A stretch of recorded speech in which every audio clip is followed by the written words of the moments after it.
Welcome छात्रों, good morning. बड़े अच्छे होंगे आप, मुझे उम्मीद है। और इस उम्मीद के साथ आप लोगों से आज मिले हैं 9th क्लास की हिस्ट्री के लेसन नंबर 4 में, जिसका हमने कल प्रश्न किया, एक प्रश्न अभ्यास का प्रश्न किया था। और आज हम उसके अभ्यास के अगले 2 प्रश्नों का इस पीरियड के दौरान अध्ययन करेंगे। मुझे उम्मीद है आप पूरी लगन से सीखने का प्रयास करेंगे। तो देखिए, चलते हैं अपने आज के लेसन पर बिना समय गवाए। तो पहला, वन्य समाज और उपनिवेशवाद के अंदर प्रश्न नंबर 2 हमारा अभ्यास का है। बस्तर और जावा में औपनिवेशिक प्रबंधन में क्या समानताएं थी। एक जगह का नाम है बस्तर और दूसरी जावा। बस्तर इंडिया में है, जावा इंडोनेशिया में है।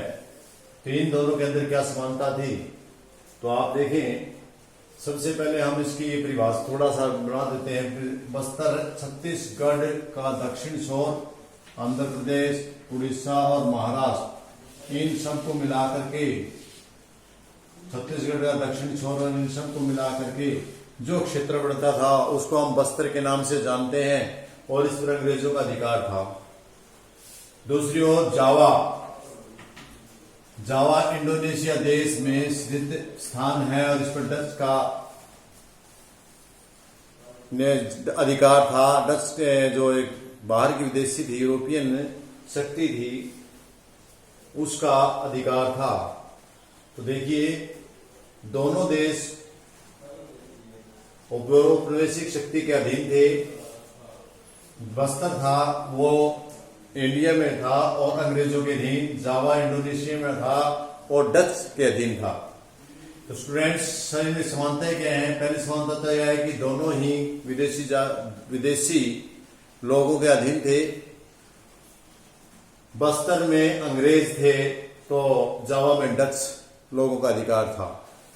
दूसरा, दोनों ही क्षेत्रों में कच्चा माल था, जो कच्ची लकड़ी थी या कच्चा माल था, वो सेना के लिए या स्लीपरों के लिए या नौसेना के लिए जो समुद्री जहाज है उसमें लकड़ी लगती थी, या रेलवे में स्लीपरों के लिए खरीदा जाता था, लिया जाता था।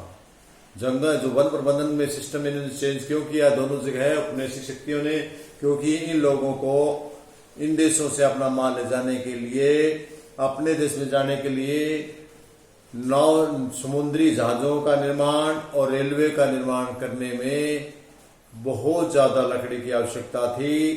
इसलिए इन्होंने स्थानीय लोगों को लकड़ी काटने से मना कर दिया और अपने ही फायदे के लिए लकड़ी का प्रबंध करने लगे। नंबर 3, दोनों ही झूम खेती पर प्रतिबंध था, चाहे वो जावा इंडोनेशिया में जावा था, चाहे भारत में बस्तर था। दोनों जगह पर जो औपनिवेशिक थे उन्होंने जो जंगल था, जो स्थानीय लोगों के लिए जो झूम खेती करते थे, उस पर बिल्कुल प्रतिबंध लगा दिया था कि झूम खेती नहीं करेंगे। इससे दोनों ही जगह पर रोजगार छिन गया, लोग बेरोजगार हो गए और दर दर की ठोकरें खाने लगे। और दोनों ही जगह स्थानीय लोगों द्वारा लकड़ी काटने के लिए, पशु चराने के लिए और वहां के उत्पाद इकट्ठे करने पर मनाही कर लगा दी गई थी, रोक लगा दी गई थी। इसलिए बहुत सारे लोग बेरोजगार हो गए दोनों ही जगह और दोनों का रोजगार छिन गया। और इसके साथ बस्तर में विद्रोह, नेतगार गांव के गुंडाथुर नाम का कोई आदमी व्यक्ति था, इसने इसका प्रतिनिधित्व किया था। जबकि जावा में संदू बलातुंग के सामिन नाम के गांव का नाम है, जावा में गांव है संदू बलातुंग गांव के सामिन नाम के व्यक्ति ने जावा में इनका प्रतिनिधित्व किया था। और इन लोगों के कारण पहले जो बस्तर था उसमें विद्रोह करने में जो नेथानार गांव का गुंडाथुर था, इसने अपना नेतृत्व दिखा दिया और उसने विद्रोह किया था। तो यानी सेम ही दोनों में एक सी बातें रही हैं। बेरोजगारी की बात है, चाहे उत्पादकों की बात है, चाहे वहां पर विद्रोह की बात थी, या उपनिवेशवाद, विदेशी उपनिवेशवाद थे, दोनों में यूरोपियन थे। तो इस प्रकार बस्तर और जावा की लगभग मिलती जुलती बातें थी। इसके बाद इस पाठ में एक अभ्यास का एक छोटा सा प्रश्न रहता है, जिसको बोलते हैं युद्धों से जंगलों क्यों प्रभावित होते हैं।